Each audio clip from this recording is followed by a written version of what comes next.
ईश्वर स्तुति प्रार्थनोपासना मंत्र।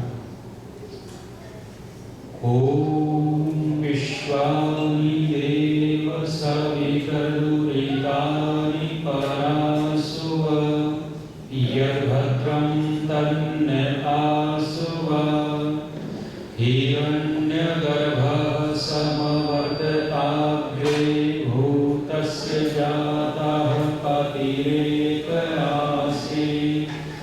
सदाधारपृथिवीन्द्यामुते मां कस्मै देवाय हविषा विधेम य आत्मदा बलदा यस्य विश्व उपासते प्रसिसं यस्य देवाः यस्य छायामृतं यस्य मृत्युः कस्मै देवाय हविषा विधेम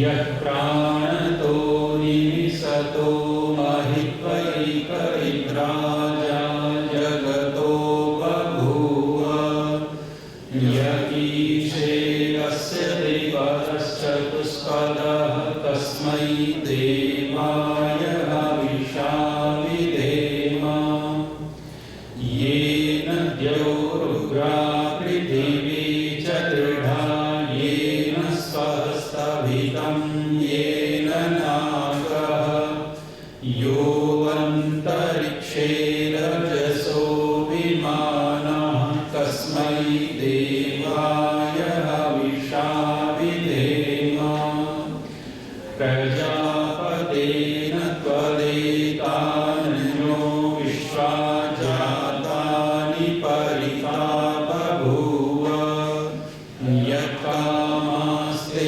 जुहुमस्तन्नो अस्तु वयं स्याम पतयोरयीणाम् स नो वधुर्जयिता स विधाता धामानि वेद भुवनानि विश्वा यत्र देवा अमृतमानसानास्त्रिये धामन्नधैर्ययन्त अग्नेन यसुपथाराये अस्मान् विश्वानि देववयुनानि विद्वान् यूयो यस्मद्युराणमेनो भूयिष्ठां ते नम उक्तिं विधेम। इति ईश्वर स्तुति प्रार्थनोपासना मंत्र।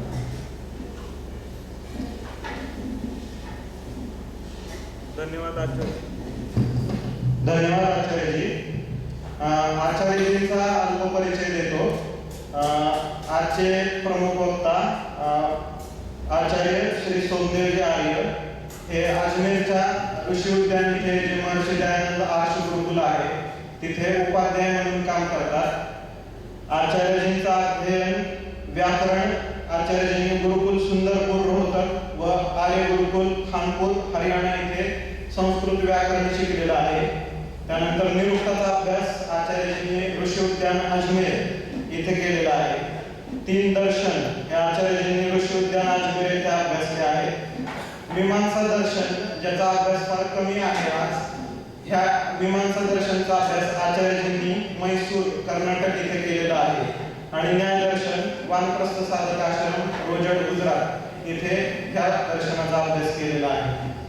आचार्यजी वेगवेगळ्या ठिकाणी भारतात वैदिक धर्माचा प्रचार प्रसार करतात आणि शंका समाधान करण्यासाठी आचार्यजी प्रसिद्ध आहेत। तर आज आपल्या कार्यक्रमाचे स्वरूप असं आहे की सर्वप्रथम प्रवचन होईल, त्याच्यानंतर आपल्या मनामध्ये ज्या काही शंका असतील, कुठल्याही प्रकारच्या शंका असतील तर आमचे कार्यकर्ते तुम्हाला पेन आणि पेपर वाटले जातील, त्याच्यावर आपल्याला शंका लिहायच्या आहेत आणि आम्ही ते कलेक्ट करू, एकत्र करून मग आचार्यजींजवळ दिल्या जातील आणि त्याच्यावरच्या शंका वाचून आचार्यजी तुमच्या शंकांचं समाधान करणार आहेत।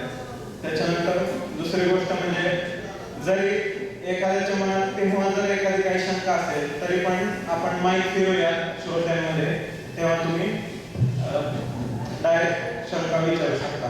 तर मी आपले आमचे मोठे बंधू राजेशजी यांना कार्यक्रमाचं प्रस्तावित आणि हे करण्यासाठी विनंती करतो.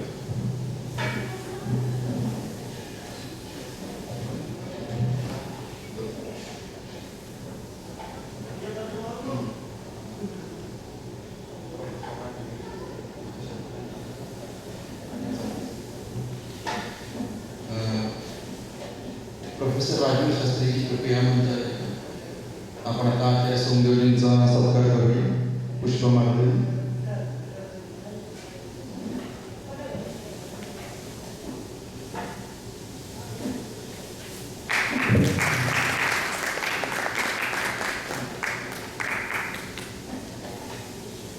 सुरू करूया आपण कार्यक्रम. आणि पराजींच्याकडे कोरे कागद आहे आणि पेन आहे. त्यांना शंका वगैरे लिहायची असेल आणि प्रश्न वगैरे लिहावा त्याच्यावर. नंतर आम्ही गोळा करून आचार्यांना देऊ. नंतर पुढच्या सत्रामध्ये शंका समाधान सुरू होईल. सुरू करते आचार्य.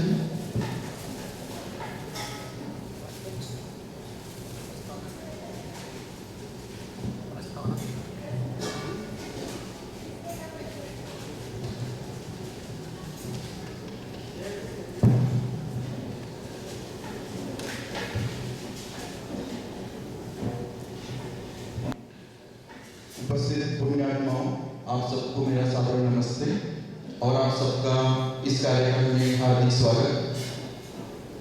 आज से 2 दिनों का सत्र आरंभ होने जा रहा है, जिसका उद्देश्य है कि जिन्हें वैदिक धर्म की थोड़ी कम जानकारी है उनकी जानकारी अधिक बढ़ानी और आर्य समाज से जोड़ना। वैसे आर्य समाज महाराष्ट्र से इसका नया नाता नहीं है, क्योंकि आर्य समाज की स्थापना सन 1875 में मुंबई में हुई थी। आर्य समाज के संस्थापक वेदोद्धारक, समाज सुधारक, बाल ब्रह्मचारी, महान योगी महर्षि दयानंद सरस्वती जी थे। इन्होंने पुणे में भी लगभग 6 मास वेद का प्रचार प्रसार किया, जिसमें उन्होंने 50 व्याख्यान दिए। वे ऐसे पहले विद्वान थे जिनके प्रवचन पुस्तक के रूप में प्रसिद्ध हो गए। इस संग्रह का नाम है पुणे प्रवचन। महर्षि दयानंद सरस्वती जी की विशेषता यह रही कि उन्होंने तर्क और प्रमाणों से शास्त्रार्थ किया। ईश्वरीय वेदों को ही वे स्वतः प्रमाण मानते थे, सर्वोपरि मानते थे। महर्षि दयानंद सरस्वती जी थे जिन्होंने हमें जगाया और हमारे जो पूर्वज थे उनका गौरवमयी स्वर्णिम इतिहास हमें अवगत कराया। हमारी वैदिक संस्कृति 1,96,08,53,118 वर्ष पुरानी है।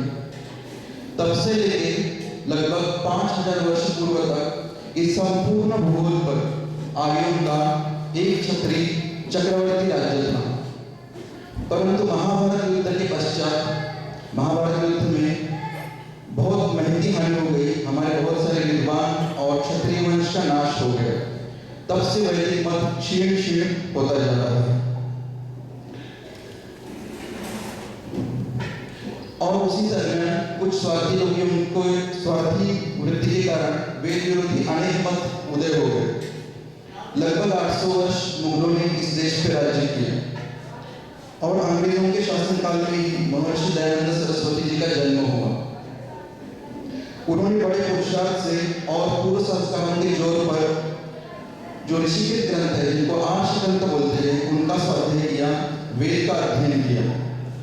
आर्ष ग्रंथ और वेद के आधार पर उन्होंने वैदिक व्यवस्था हमारे सामने प्रकट कर दी। जब मैक्स मुलर जैसे पाश्चात्य विद्वान वेदों के अप्रामाणिक उल्टे भाष्य कर वेदों को दूषित करने का प्रयास कर रहे थे, तभी महर्षि दयानंद सरस्वती स्वामी जी ने वेदों का प्रामाणिक और यथार्थ भाष्य किया। उनका सत्यार्थ प्रकाश ग्रंथ अत्यंत विलक्षण है, जिससे प्रेरणा लेकर अनेक क्रांतिकारी स्वतंत्र सेनानी बने और जिन्होंने अपने देश को बाद में आजाद किया। बाल विवाह, सती प्रथा, अस्पृश्यता, फल ज्योतिष ऐसी अंध परंपराओं एवं कुरीतियों पर आर्य समाज ने कड़ा प्रहार किया है। उन्हीं के रहने की मातृशक्ति एवं समाज के सभी वर्ग को वेद पढ़ने का अधिकार प्राप्त हुआ। समाज में स्त्री और पुरुष इन दोनों को समान अधिकार प्राप्त हो गए। यह संक्षेप से आर्य समाज और दयानंद महर्षि सरस्वती महाराज जी के बारे में था। वैसे परिचय तो उदय जी ने किया ही है आचार्य जी का। हमारा बहुत बड़ा सौभाग्य है कि आज हमारे मंत्र में आज की मुख्य अतिथि मीमांसाधीश्वर दर्शनाचार्य वैयाकरण महर्षि दयानंद सरस्वती आर्ष गुरुकुल ऋषि उद्यान अजमेर के उपाध्याय और देश भर में वैदिक धर्म का प्रचार प्रसार करने वाले आचार्य सोमदेव जी हमारे मध्य में उपस्थित हैं। मैं उनका पुनः सभी की ओर से हृदय से स्वागत करता हूँ। वह हमें वैदिक धर्म के बारे में अधिक महत्वपूर्ण जानकारियाँ देंगे। आशा करता हूँ कि उनके उपदेश का हम लाभ लेंगे, जिसके कारण हमें नए विचार मिलेंगे और जीवन को देखने की एक नई दृष्टि प्राप्त होगी। आइए ईश्वर की महती कृपा से इस सत्र को आरंभ करें। ओम शम धन्यवाद।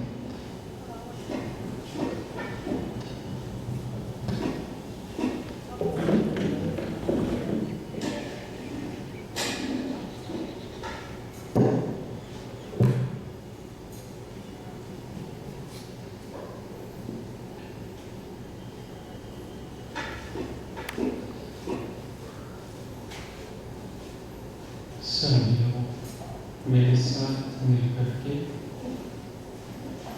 परमपिता परमेश्वर से सद्बुद्धि की कामना करते हुए गायत्री मंत्र का पाठ करेंगे।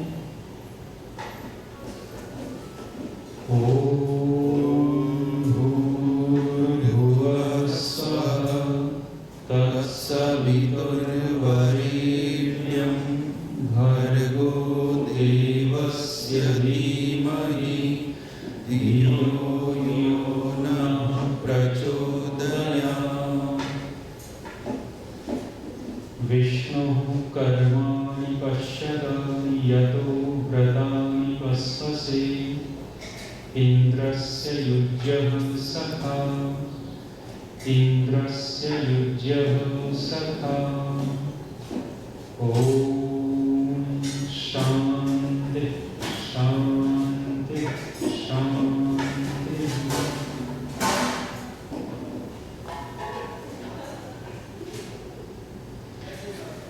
कार्यक्रम में उपस्थित मानव सम्मान की योग्य महाराष्ट्र प्रतिनिधि सभा के महामंत्री माननीय देशपांडे जी, इस कार्यक्रम का आयोजन कर रहे माननीय डॉक्टर उदय प्रसाद जी, इनके सहयोगी महानुभाव, प्रस्तावना रखी माननीय राजेश भागवत, मातृशक्ति, धर्म प्रेमी सज्जनों,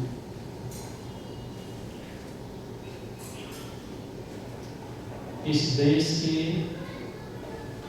लोगों ने 3-4 नाम रख रखे हैं। उन 4 नामों में से 2 नाम तो हमें स्वीकार हैं, लेकिन जो 2 नाम हैं वो स्वीकार नहीं है। उन 4 नामों में से कौन कौन से नाम हैं? कौन गिनवा सकते हैं? संतोष जी से नहीं जी। भारत, आर्यावर्त, हिंदुस्तान और हिंदुस्तान और हिंदू राष्ट्र इंडिया। इंडिया। 4 नाम इस देश के रख रखे हैं। पहला नाम है आर्यवर्त, दूसरा भारत, तीसरा हिंदुस्तान और चौथा इंडिया। ये जो 4 नाम पड़े हैं और 4 नाम रखे गए हैं, 2 नाम तो विधिवत रखे गए और 2 नाम षड्यंत्र पूर्वक रखे गए हैं। जो हिंदुस्तान और इंडिया नाम रखा है वो षड्यंत्र पूर्वक रखा गया है और मुख्य जो हमारे देश का नाम है आर्यवर्त देश है। और जब आप पढ़ेंगे इस आर्यवर्त देश की संस्कृति कितनी महान थी, आर्यवर्त देश कैसा था, आप सत्यार्थ प्रकाश की 11वीं समोल्लास को महर्षि दयानंद जी के पढ़िएगा, उसमें पता लगेगा कि ये आर्यवर्त कैसा था। इसको देवभूमि कहते रहे हैं, इसको विश्व गुरु कहा है, वो विश्व गुरु और देवभूमि क्यों था? इसका मुख्य कारण था कि इस देश के लोग अपने धर्म ग्रंथ को ठीक तरह से पकड़े हुए थे। आज आपके सामने लगभग 20,000, 30,000 नहीं लाखों मुस्लिम बच्चों को इकट्ठा कीजिए। मुस्लिम बच्चों को इकट्ठा करना और मुस्लिम बच्चे जो 4-5 साल से लेकर के 10 साल की अवस्था तक के हों, और उन 1 लाख मुस्लिम बच्चों में एक प्रश्न पूछिएगा कि तुम्हारा धर्म ग्रंथ क्या है। 1 लाख वो मुस्लिम बच्चे होंगे तो एक का भी उत्तर गलत नहीं होगा, सबका एक ही उत्तर होगा कि हमारा धर्म ग्रंथ कुरान है, कुरान को मानते हैं। ऐसा ही आप ईसाइयों के बच्चों को इकट्ठा कीजिए और उन ईसाइयों के बच्चों से उनके धर्म ग्रंथ का नाम पूछ लीजिएगा, वो भी सारे के सारे एक ही उत्तर देंगे कि हमारा धर्म ग्रंथ बाइबल है। अब आप हिंदुओं के 4-5 साल के बच्चे से लेकर के 90 साल के बूढ़े तक को इकट्ठा कीजिए, और 90 साल के बूढ़े तक को आपने इकट्ठा किया, 5 साल के बच्चे से लेकर के 90 साल के उस बूढ़े तक को इकट्ठा करके 2-3 हजार लोगों को इकट्ठा कीजिए और पूछिएगा कि तुम्हारा धर्म ग्रंथ क्या है। हिंदुओं के उन छोटे बच्चे से लेकर के बड़े व्यक्ति तक एक उत्तर नहीं मिलने वाला कि हमारा धर्म ग्रंथ क्या है। क्या क्या बोल सकते हैं? कोई गीता का नाम ले लेगा, कोई रामायण या महाभारत का नाम लेगा, कोई और दूसरे ग्रंथों का नाम लेगा। जब हमारा एक धर्म ग्रंथ ही नहीं है तो हमारी सुरक्षा होगी कैसे? ये जो आर्यवर्त देश इतना महान था, विश्व गुरु कहलाता था, देवभूमि कहलाता था, किसके बल पर? वेदों के बल पर। इस देश के अंदर वेद की मान्यता सर्वोपरि थी। जैसा अभी माननीय भागवत जी ने कहा कि महाभारत युद्ध के बाद, उससे पहले वैदिक मान्यता थी, वेद को मानने वाले सर्वोपरि लोग थे। विश्व के सभी लोग अपना धर्म ग्रंथ मानते थे तो वेद को मानते थे। और हमारे वेद की संस्कृति कितनी लंबी गिनाई है, अभी बताया आपको, 1,96,8,53,118 वर्ष चल रहा है। ये वेद की संस्कृति है। और आप कुरान की और बाइबल की संस्कृति को कितना देखेंगे, 2016 वर्ष इस बाइबल की संस्कृति को हुए हैं और इस कुरान की संस्कृति को लगभग 1400 वर्ष से पहले नहीं था ये। अब ये ऐसे ग्रंथ आए हैं, जब तक वेद की परिपाटी थी, विश्व के अंदर पूरी तरह से शांति थी, विश्व के अंदर सारा सब कुछ ठीक चल रहा था। लेकिन जैसे जैसे वेद की परिपाटी हटती चली गई और इस देश के अंदर नए नए मत पाखंड खड़े होते चले गए, और उन मत संप्रदायों के कारण मनुष्य समाज टूटता चला गया, बिखरता चला गया। और उन टूटने बिखरने के कारण हुआ क्या? पूरे विश्व के अंदर अशांति फैल गई। ऋषि दयानंद जी ने जो मूल चीज पकड़ी थी, उनका नाम भी मूल शंकर था। ऋषि दयानंद जी ने पकड़ा क्या था? एक आपके देश में सम्राट हुए हैं, जिस सम्राट ने बहुत युद्ध किए, और इतने युद्ध किए, कहते हैं एक भी युद्ध में उसने पराजय स्वीकार नहीं की थी, लड़ता चला गया और जीतता चला गया। वो सम्राट एक देश से टकराता है, एक देश के ऊपर आक्रमण करता है, और जब उस देश के ऊपर आक्रमण किया था तो उस देश के लोग प्रबुद्ध थे, राजा वृद्ध हो गया था। उस देश के लोगों ने योजना बनाई कि हमारा राजा तो लड़ नहीं सकता, हम लड़ेंगे। उसमें से कौन लड़ेगा? लगभग 50 नौजवान छाटे, और 50 नौजवानों में से ये कहा कि जब युद्ध होता है तो प्रमुख व्यक्ति पकड़ा जाता है तो पूरा देश पकड़ने आ जाता है, लेकिन हम में से कोई प्रमुख व्यक्ति नहीं बनेगा। एक मरेगा तो दूसरा तैयार होगा, दूसरा मरेगा तीसरा तैयार होगा। उन्होंने योजना बनाई और युद्ध शुरू हो गया। उस सम्राट ने जब युद्ध किया तो युद्ध को जीत नहीं पाया। कहते हैं लगभग 3 महीने युद्ध चला था, युद्ध चल रहा था तो सेना खप रही थी, ये देश को जीत नहीं पा रहा। ये सम्राट बहुत दुखी और परेशान हुआ कि यदि पीछे हटता हूं तो बेइज्जती होती है, और यदि लड़ता रहता हूं तो सेना खपती है, करूं तो क्या करूं, परेशान है। अपने मंत्री को बुला करके इसने मंत्रणा की और मंत्री के सामने समस्या रखी और मंत्री ने इसकी समस्या का समाधान किस रूप में दे दिया। इस सम्राट को कहा कि भैया यदि तुझे बचना है, अपनी इज्जत बचानी और सेना को बचाना है, तो बड़ी लंबी चौड़ी बात नहीं करनी है, एक घोषणा करनी है और 3 वाक्य बोलने हैं। घोषणा क्या करनी है? ये घोषणा करनी है कि मैं युद्धों से तंग आ गया हूँ, इस मारकाट से मेरा हृदय भर गया है, मैं अहिंसा का पुजारी होना चाहता हूँ। इस मानव संघार को देख करके मेरे अंदर एक ग्लानि पैदा हुई है, अब मैं पीछे हटना चाहता हूँ। और 3 वाक्य बुलवा करके सम्राट को पीछे हटा दिया। वाक्य क्या बुलवाए थे? बुद्धं शरणं गच्छामि, धम्मं शरणं गच्छामि, और तीसरा वाक्य क्या था? संघं शरणं गच्छामि। ये वाक्य बुलवा करके पीछे हटा दिया। अब ये उस सम्राट की मजबूरी थी या कुछ और था? इतिहास क्या पढ़ाया जाता है हमें? इतिहास ये पढ़ाया जाता है कि उन्होंने युद्ध से घृणा हो गई, युद्ध से उस मारकाट को देख करके विरक्त हो गए। वास्तविक इतिहास ये है कि वो व्यक्ति इसको जीतना चाह रहा था, लेकिन देश को जीत नहीं पाया तो 3 वाक्य बोल करके पीछे हटवा दिया गया अपनी इज्जत बचाने के लिए। उसको छोड़िए, एक और सम्राट आपके देश के अंदर पैदा हुए थे। वो सम्राट किसी देश और भूखंड के नहीं थे, वो सम्राट किसी राज्य के नहीं थे, वो सम्राट थे तो अपने शरीर के थे, वो सम्राट थे तो अपनी मन इंद्रियों के थे, अपनी बुद्धि के सम्राट थे। उस सम्राट ने भी तात्कालिक परिस्थिति देखी थी और तात्कालिक परिस्थिति देख करके 3 वाक्य बोले थे। वो 3 वाक्य क्या बोले उन्होंने? वो कह रहे हैं कि बुद्धं शरणं गच्छामि, और ये सम्राट कह रहा है कि युद्धं शरणं गच्छामि। हम बुद्ध की शरण में नहीं जाएंगे, हम तो युद्ध की शरण में जाएंगे।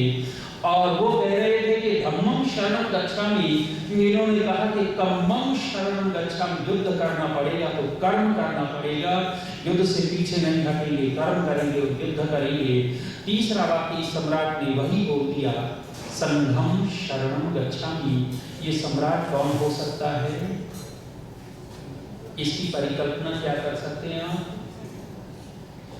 ये सम्राट थे नेताजी सुभाष चंद्र बोस। जब सुभाष चंद्र बोस ने इस देश के ऊपर अंग्रेजों को देखा और शोषण कर रहे हैं, देश का सत्यानाश करते जा रहे हैं, तो सुभाष चंद्र बोस ने मन में लिया था कि गाल पिटवाने से तो आजादी नहीं आने वाली, आजादी के लिए क्या करना पड़ेगा? युद्धं शरणं गच्छामि, युद्ध करना पड़ेगा।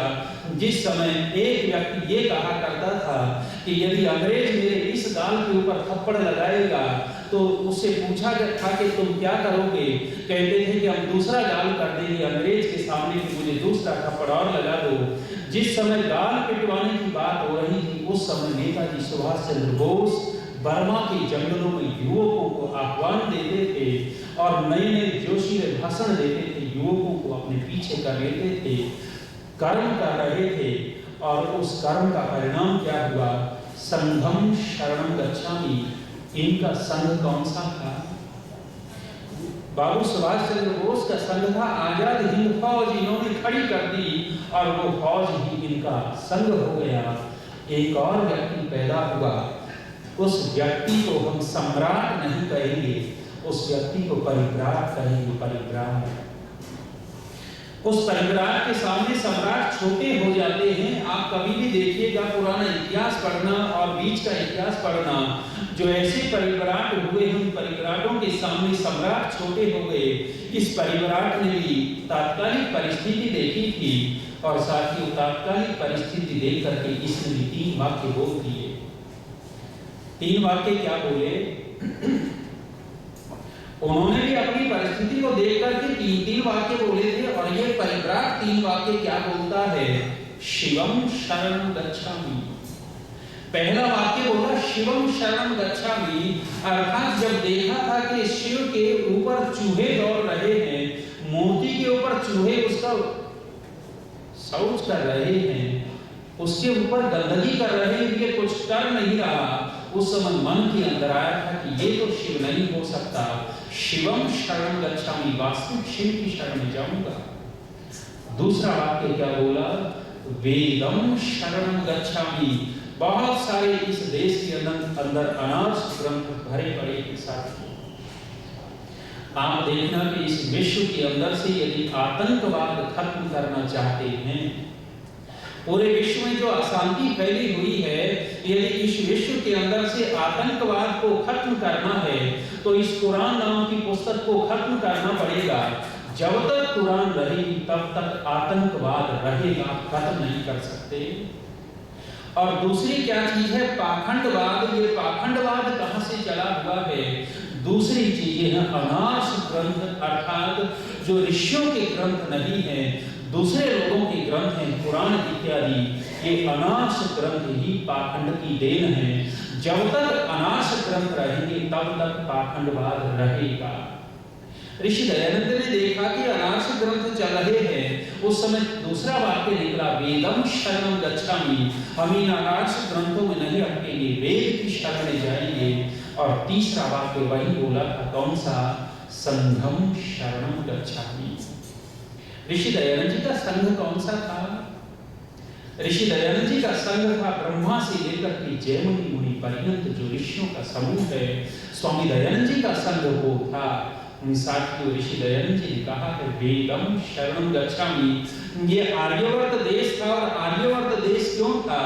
क्योंकि इस देश के अंदर आर्य लोग थे और आर्यों ने इस देश को बसाया था। सबसे पहले ऋषि दयानंद जी लिखते हैं, जब आप स्वामी दयानंद जी के ग्रंथ को पढ़ेंगे, सृष्टि उत्पत्ति 8वीं समोल्लास में महर्षि दयानंद जी कहते हैं कि परमपिता परमेश्वर ने जब पूरा का पूरा इस संसार को रच डाला, इस पृथ्वी को बनाया, पृथ्वी को बनाने के बाद ये घास फूस वनस्पति इत्यादि उगाई, उसके बाद अन्य पशु पक्षी पैदा किए और सबसे अंत में मनुष्य को पैदा किया।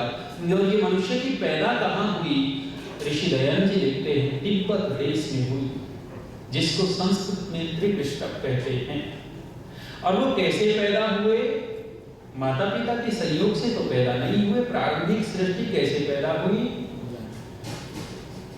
जैसे मां का गर्भ होता है, मां के गर्भ में पिता का बीज जाता है, पिता का बीज जाता है तो मां के गर्भ में बच्चे का शरीर पनपने लगता है, विकसित होने लगता है। परमपिता परमात्मा ने इस धरती के अंदर गर्भ बनाया, इस धरती को मां बनाया और मां के अंदर गर्भ है। उस गर्भ के अंदर परमात्मा ने रजवीर्य का अपनी प्रेरणा से संयोग किया है। वहां से शरीर का विकास होना शुरू हुआ। और कब तक विकास हुआ? जब तक युवा नहीं हुए तब तक विकास होता रहा। और ईश्वर की प्रेरणा से जमीन को फोड़ करके उस समय ये प्राणी निकले हैं, मनुष्य आदि। लोग कहते हैं कि एकदम जवान कैसे पैदा होंगे, जवान कैसे एकदम ऐसे हो जाएंगे। ऋषि दयानंद जी कहते हैं कि यदि बच्चे पैदा कर देते तो उनको पालने पोसने वाला चाहिए था, और यदि बूढ़ा पैदा करते तो बूढ़े असमर्थ होते और कुछ कर नहीं सकते थे। इसलिए संसार को चलाने के लिए कैसे पैदा करनी चाहिए? परमेश्वर ने युवा पैदा किए हैं। आपने कभी देखा होगा छिपकली का अंडा, छिपकली के पके हुए अंडे को देखना, और जैसे ही छिपकली का अंडा पक जाता है और संयोग से आपका हाथ उस अंडे के ऊपर लग गया, जैसे यहाँ अंडा पड़ा है, थोड़ा सा हाथ लगा, नीचे गिर गया अंडा, जैसे गिरता है टूटता है, और टूटते ही उस अंडे के अंदर से छिपकली का बच्चा दौड़ भागता है। देखा कभी? हमने देखा पके हुए अंडे को तोड़ देंगे तो एकदम निकल करके भागने लग जाता है। परमात्मा की व्यवस्था यही थी कि मनुष्य उसके अंदर से निकले और सक्रिय हो गए, क्रियाशील हो गए। परमात्मा ने ये व्यवस्था, जिसको अमैथुनी सृष्टि कहते हैं, लगभग 5 साल तक ये रखी। 5 साल तक जमीन के अंदर से परमपिता परमात्मा ने अमैथुनी सृष्टि की रचना की है। वहां से प्राणी पैदा करते रहे हैं। उनमें से जो 4 ऋषि हुए, जिनका नाम था अग्नि, वायु, आदित्य और अंगिरा, 4 ऋषियों के मैंने नाम लिए। फिर बोलता हूं, अग्नि, वायु, आदित्य और अंगिरा, ये 4 महान आत्माएं, विशुद्ध आत्माएं, ये आई तो इस संसार में हमें व्यवहार भी करना था। मनुष्यों को हम संसार की वस्तुओं का कैसे प्रयोग करें, आपस में कैसा व्यवहार करें, ये सारी शिक्षा के लिए परमपिता परमात्मा ने इन 4 ऋषियों के हृदय में वेद का ज्ञान दिया, वेद की प्रेरणा दी। अग्नि ऋषि के हृदय में ऋग्वेद की प्रेरणा की, वायु ऋषि के हृदय में यजुर्वेद की प्रेरणा की, आदित्य ऋषि के अंदर सामवेद की प्रेरणा की और अंगिरा जो ऋषि थे उनके हृदय में अथर्ववेद का ज्ञान दिया। ये चारों को ज्ञान होने के बाद ऐसा मत समझिएगा कि एक एक ऋषि को एक एक का वेद का ज्ञान दिया और एक एक वेद तक ही ये सीमित थे। मुख्य रूप से उनको एक एक वेद का ज्ञान दिया, बाकी सामान्य ज्ञान तो उन ऋषियों का चारों वेदों का था। इन 4 ऋषियों से एक बहुत बड़े ऋषि हुए जिनका नाम है ब्रह्मा। आप बोलते हो उस ब्रह्मा को किस रूप में प्रकट कर रखा है हमने? ब्रह्मा कितने मुंह वाला है? 4 मुंह वाला प्रकट कर रखा है। और जहां से मैं आया हूं अजमेर, अजमेर से लगभग 8 किलोमीटर दूर एक नगर है जिसका नाम है पुष्कर। पुष्कर सुना होगा? पुष्कर में विश्व के अंदर कहते हैं ब्रह्मा का यदि कहीं मंदिर है तो कहां है? पुष्कर में है। पूरे विश्व में कहीं भी ब्रह्मा जी के मंदिर नहीं है, एक ही मंदिर है, पुष्कर में है। और वहां इस मूर्ति को देखोगे तो 4 मुंह वाली मूर्ति है, 2 साइड में, एक आगे एक पीछे। 4 मुंह वाला बना दिया, ये बिगड़ा हुआ रूप कर दिया। वो आदि सृष्टि में चारों ऋषियों से इस ब्रह्मा नाम के व्यक्ति ने, ब्रह्मा नाम के ऋषि ने चारों वेदों को पढ़ा था। 4 वेद पढ़े थे तो लोगों ने कहा कि ये तो चतुर्मुखी है, चारों वेदों का ज्ञान रखता है। वो 4 मुंह वाला ऐसे मुंह बना करके रख दिए, ऐसा नहीं था। जबकि कैसा था? चारों वेदों के विद्वान थे। महर्षि ब्रह्मा से वेद की परंपरा चल पड़ी और जब तक ये परंपरा बनी रही तब तक पूरे विश्व के अंदर एक विशेष स्थायी रूप से शांति बनी रही। कहते हैं कि जब तिब्बत देश के अंदर परमपिता परमात्मा ने मनुष्यों की उत्पत्ति की तो बहुत सारे सात्विक प्रवृत्ति के थे जिनको आर्य कहा, और जो तामसिक प्रवृत्ति के थे उनको अनार्य कहा। इन आर्यों और अनार्यों के अंदर परस्पर झगड़ा होता रहता था। तो आर्य लोगों ने सोचा कि इनको छोड़ करके एक सुरक्षित स्थान पर चलते हैं। तिब्बत के पहाड़ से, हिमालय के पहाड़ से जब नीचे उतरे तो इस आर्यवर्त देश की भूमि को देखा तो इस भूमि को देख करके उनको रमणीय भूमि लगी और यहाँ उन्होंने वास किया। उन आर्यों का वास होने के कारण इस देश का सर्वप्रथम नाम क्या पड़ गया? आर्यवर्त देश पड़ गया। सर्वप्रथम आर्य लोग इस भूमि के ऊपर आए और इस देश का विकास किया, विकसित किया और इस देश का नाम जहां आर्य लोग रहते हैं उसका आर्यवर्त नाम रखा। और ये आर्यवर्त देश कितना लंबा चौड़ा था उस समय, हिमालय से लेकर के विंध्याचल, आप ये सागर तक कहिएगा, दक्षिण में जो सागर है, और उधर आप देखेंगे पश्चिम में पाकिस्तान का जो उधर हमारा एक विश्वविद्यालय होता था चाणक्य के समय, जिसको आप तक्षशिला कहते, उधर से लेकर के उड़ीसा के अंतिम छोर तक इसका लंबा चौड़ा एरिया होता था। उसके बाद भी विकास हुआ है तो इतना लंबा चौड़ा ये आर्यवर्त देश था। क्यों था? क्योंकि इस देश के अंदर आर्य सबसे पहले आए और आर्यों ने इस देश को बसाया, देश को विकसित किया। सबसे पहला नाम पड़ गया आर्यवर्त। और इस आर्यवर्त देश के अंदर व्यवस्था कैसी थी? वेद की विद्या होती थी, गुरुकुल चलते थे। धीरे धीरे परंपरा क्षीण होती चली गई और महाभारत का काल आया। महाभारत का काल आया तो उस समय कहते हैं कि भरत नाम का राजा हुआ। उस भरत नाम के राजा से इस देश का नाम भारत कहते हैं। इतिहास कुछ और भी हो सकता है। इस भारत को आप यदि टुकड़े करके देखेंगे अलग अलग शब्दों को, भारत, भा जो शब्द है संस्कृत में भा दीप्त, दीप्ति को कहते हैं। अर्थात जहां के लोग प्रकाश में, जहां के लोग ज्ञान में रत रहते हो, भारत। अलग भी और कोई व्याख्या कर सकते हैं। इस देश का नाम भारत हो गया और धीरे धीरे आलस्य प्रमाद हुआ। उस आलस्य प्रमाद के कारण युद्ध हुआ है महाभारत का। उसके बाद मत संप्रदाय पैदा हुए। सबसे पहला यदि आप वेद के बाद मत संप्रदाय देखेंगे तो पारसी मत हुआ। पारसी मत हुआ, और जब पारसी आज भी हैं, आपके मुंबई में मिल जाएंगे, हमारे अजमेर में भी कुछ परिवार हैं, उन जब पारसियों को आप देखेंगे तो उनकी मान्यताएं बहुत सारी वेद के बहुत समीप मिलेंगी, निकट मिलेंगी। बहुत सारी वेद के निकट क्यों है? क्योंकि वेद के बाद पहला मत वो हुआ, पारसियों के बाद यहूदी हुए, यहूदियों के बाद ये ईसाई मत चला है, और भी कुछ बीच बीच आते रहे। आप बौद्ध जैन को भी ले लीजिए, वो हिंदुओं के अंदर है इसलिए उनका नाम नहीं ले रहा। पारसियों के बाद यहूदी, यहूदियों के बाद ईसाई मत हुआ, और जब ईसाई मत हुआ है, ईसाई मत के बाद ये इस्लाम मत हुआ है। ये 3-4 मत प्रमुख रूप से हो गए। और होता क्या चला गया, इन लोगों ने मनुष्य समाज को, जो वेद की मान्यता वाले थे, इनको टुकड़े टुकड़े कर दिया, अलग अलग भागों में बांट दिया है। और जब अलग अलग भागों में टुकड़े टुकड़े हो जाते हैं तो एक व्यक्ति कहेगा कि हमारा समाज बहुत अच्छा है, एक व्यक्ति कहेगा हमारा बहुत अच्छा है। जब एक दूसरे को बुरा और अपने को अच्छा मानेंगे तब होगा क्या? परस्पर विद्वेष फैलता है। आज वर्तमान में भी क्या हो रहा है, आपके महाराष्ट्र में कह लीजिए अथवा गुजरात और अन्य प्रांतों में कह लीजिए, देखने को मिलता है। 2 वर्ग छिड़ गए हैं, ये दलित है और ये ब्राह्मण है। दलित और ब्राह्मण में इतना भयंकर विद्वेष फैलाया जा रहा है। जब ऐसे विद्वेष फैलेगा तो उस देश की, उस संस्कृति की, उस मनुष्य समुदाय की रक्षा कैसे हो सकती है? तो उस समय ये मत संप्रदाय चले, आपस में विद्वेष होने लगा, और विद्वेष हुआ तो हमारे देश के ऊपर आक्रमण होने लगे। हमारे देश के जो राजा थे, वो राजा किन्हीं पाखंडियों की चुंगल में फंसते चले गए, मत संप्रदायों के मत में फंसते चले गए।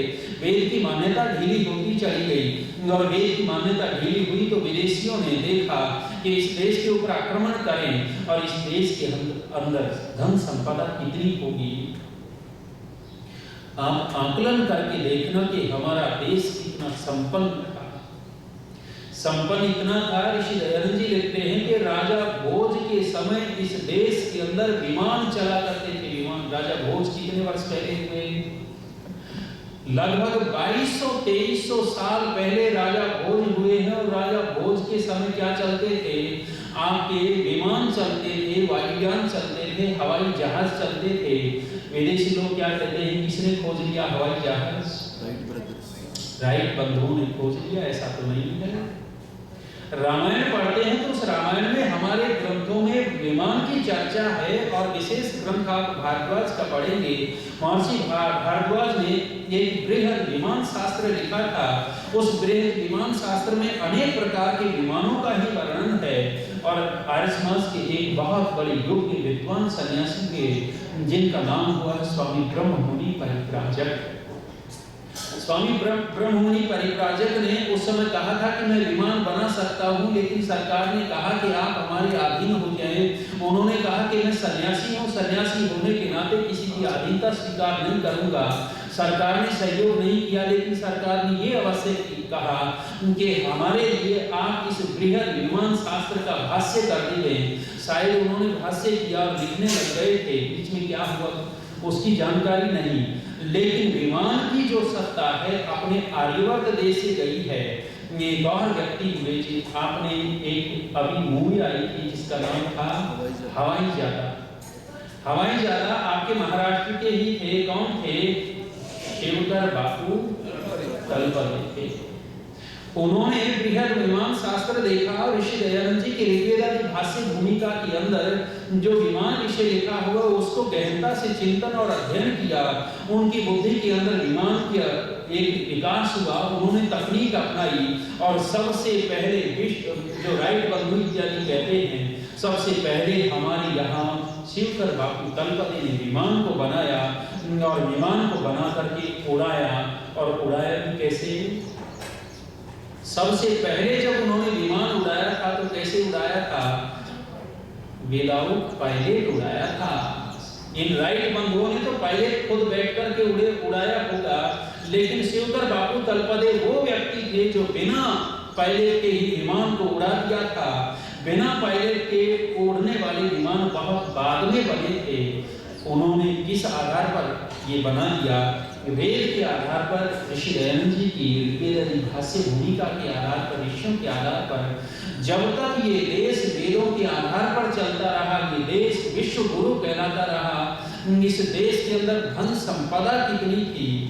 धन संपदा का अनुमान आप एक बात से लगा सकते हैं। एक लेखक हुए हैं, साहित्यकार हुए हैं, बहुत ही योग्य, जिनका नाम हुआ है, हिंदी के लेखक हुए हैं, आचार्य चतुर्सेन नाम थे। आचार्य चतुर्सेन हिंदी के साहित्यकार हुए। उन्होंने एक पुस्तक लिखी जिस पुस्तक का नाम रखा सोमनाथ। लगभग 450 पृष्ठों की वो पुस्तक है और सोमनाथ मंदिर को लक्ष्य बना करके उन्होंने वो पुस्तक लिखी है। वो लिखते हैं कि इस मंदिर के पास संपत्ति कितनी थी, कितनी संपत्ति लिखते हैं। कह रहे हैं कि इस देश के अंदर राजे रजवाड़े बहुत थे। कह रहे 20, 30, 50 राजाओं की धन संपत्ति का ढेर एक तरफ लगा दो और अकेले सोमनाथ के मंदिर की संपत्ति का ढेर एक तरफ लगा दो। कह रहे हैं कि सोमनाथ के मंदिर की संपत्ति ज्यादा बनेगी और 20, 30, 50 राजाओं की संपत्ति कम पड़ जाएगी। आप अनुमान लगा सकते हैं कि हमारे देश के पास धन संपदा कितनी थी। उस समय की बात छोड़ दीजिए, आज देख लीजिए आप। आज के दिन आंध्र प्रदेश में, वो तेलंगाना में चला गया, आंध्रा में ही है, अभी आंध्रा में ही है। कौन सा? बालाजी, तिरुपति बालाजी मंदिर।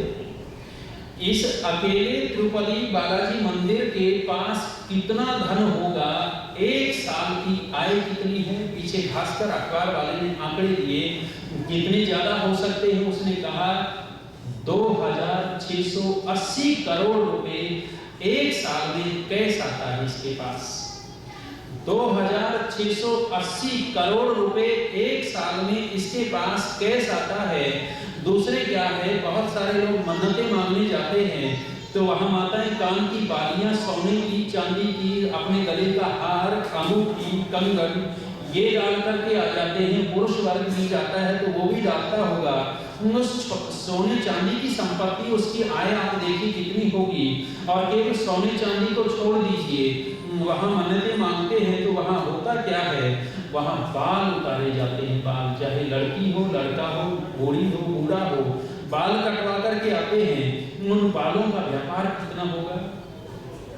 करोड़ों रुपए का टर्नओवर उन बालों से होता है। और केवल बालों को छोड़ दीजिए, वहां लड्डू का प्रसाद दिया जाता है, बिकता है। उस प्रसाद का व्यापार कितना होगा? दूसरे व्यापार।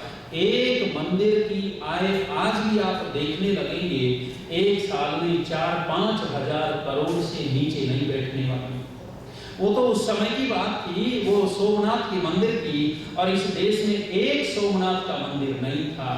साथियों, इस देश में कई हजार ऐसे मंदिर थे जिन मंदिरों के पास इतनी धन संपदा थी, राजाओं के पास कितनी होगी। विदेशी लोग जब देखते थे भारत देश को, ऋषि दयानंद जी क्या लिखते हैं कि ये देश ही वास्तव में पारसमणि पत्थर है। कह रहे हैं कि पारसमणि पत्थर सुना है, वो बात तो झूठी है, लेकिन यथार्थ में पारसमणि पत्थर कौन है? ये आर्यवर्त देश ही पारसमणि पत्थर है। इस आर्यवर्त देश को छूते ही दरिद्र विदेशी लोग धनी हो जाते हैं। इस देश के ऊपर कुदृष्टि करने लगे, एक एक आक्रांता आते चले गए। इस देश के आंशिक प्रमादी राजाओं को, अथवा जो पाखंड में, अंधविश्वास में फंस गए थे, उन राजाओं को मारते, काटते, लूटते और धन ले जाते थे। हुआ क्या? इस देश में जब मुस्लिम आया है तो इस देश के अंदर अपने पैर जमा लिए और एक नहीं आया। साथियों, कितने आए होंगे? इस देश में ऐसे ऐसे योद्धा थे, ऐ हिंदू कौम तो बचेगी कैसे? कष्ट होता है कभी कभी। ये हिंदू कौम बचेगी कैसे? क्यों? जिस कौम के पास राम जैसा महापुरुष हो, जिस कौम के पास कृष्ण जैसा महापुरुष हो, जिस कौम के पास छत्रपति शिवा जैसा क्षत्रिय हो, जिस कौम के पास राणा प्रताप जैसा क्षत्रिय नेता हो, जिस कौम के पास अनेक सारे संत हों और उस कौम की इतनी बड़ी दुर्गति हो रही हो, ये बचेगी कैसे? साथियों, हुआ क्या? अंग्रेज और ये मुस्लिम लोग आते चले गए और हमारे इन राजाओं का आलस्य प्रमाद और दूसरा अंधविश्वास और पाखंड को देख करके ये एक नहीं हुए। यदि हमारे देश के राजा एक हो जाते, जाति पाति में न बटे हुए होते, मत संप्रदाय में न बटे हुए होते और एक होकर के इसके आक्रमण का जवाब देते, तो कोई भी विदेशी हमारे देश में पैर नहीं रख सकता था। लेकिन बिखरे पड़े थे, मुस्लिम आते चले गए और कितने आए होंगे? एक नहीं आया। सबसे पहले सिंध प्रांत का एक राजा था, जिस सिंध प्रांत के राजा का नाम था महाराजा दाहर सेन। दाहर सेन उस समय एक सेनापति मुस्लिम जो था, मुस्लिम सेनापति, उसके राजा ने, उसके बादशाह ने कुछ आचरण दूषित देखा तो उसको निकाल दिया, और निकाला ही नहीं, उसको मौत की सजा सुना दी और वो भागता भागता महाराजा दाहर सेन की शरण में आ गया, सिंध प्रांत में आ गया और दाहर सेन के चरणों में गिर गया। ये कौम ऐसी है, आप ये मत कहना कि विद्वेष फैला रहे हैं, बड़ी क्रूर और कायर कौम है। किसी भी मुस्लिम को देखिएगा, कुछ लोगों को छोड़ करके, सबकी बात नहीं कर रहा, लेकिन अधिकतर कैसे हैं, वो जब आया है तो राजा दाहर सेन के चरण पकड़ लिए और चरण पकड़ करके कहा कि मैं तेरी शरण चाहता हूँ, मुझे रख ले। और ये हिंदू राजा दूरदृष्टा नहीं होते थे, इतने सोचते नहीं थे, इसको शरण देनी ज्यादा दयालु बनते थे। शरण दी और धीरे धीरे इसको अपनी सेना का सेनापति भी बना दिया। एक बहुत उच्च कोटि के विद्वान हुए, आर्य समाज के ही विद्वान हुए थे, जिनका नाम हुआ है डॉक्टर सूर्यदेव दीक्षित होते थे, उस समय पुराने लेखक हुए। उन्होंने एक पुस्तक लिखी है, युद्ध नीति और अहिंसा। युद्ध नीति क्या कहती है और अहिंसा किसको कहते हैं, उन्होंने बहुत बड़ा विश्लेषण उस पुस्तक में किया है और हमारे हिंदू राजाओं की, बहुत सारे राजाओं की भूल दिखाई है कि युद्ध नीति क्या कहती है और अहिंसा क्या होती है। कह रहे हैं कि दाहर सेन के चरण पकड़े इस व्यक्ति ने और धीरे धीरे अपनी सेना का सेनापति बना दिया, और ये था तो मुस्लिम ही। इसने अपने देश के बादशाह को संकेत कर दिया कि तू दाहर सेन के ऊपर आक्रमण कर दे, और आक्रमण करेगा तो मैं सेनापति हूँ। दाहर सेन मेरे ऊपर विश्वास करता है, मैं सेना को लेकर के लड़ूंगा, और लड़ना क्या है, थोड़ी देर लड़ाई होगी और तेरे साथ मिल जाऊंगा। दाहर सेन हारेगा और इस देश के ऊपर हमारा कब्जा होगा। यही रणनीति की, और रणनीति के अनुसार साथियों वो आया है और ये सेनापति बनकर के लड़ रहा था, वो उन्हीं के साथ हो गया। दाहर सेन पकड़ा गया और पकड़ा ही नहीं गया, उसको मार दिया। किसने मार दिया? ये कौन हो सकते हैं, ये विश्वास पात्र हो सकते हैं क्या, जब जो व्यक्ति शुरू से ही विश्वसनीय नहीं हुआ, आज कैसे विश्वास कर लेंगे? आज एक बात उठाई जा रही है इस देश के अंदर, आप देखेंगे इनकी मात्रा कितनी है और यहाँ अपनी मात्रा कितनी है। आप कश्मीर में जाकर के देखिए, कश्मीर में हिंदुओं की मात्रा कितनी है और उनकी मात्रा कितनी है, फिर भी वहां भी कश्मीर के साथ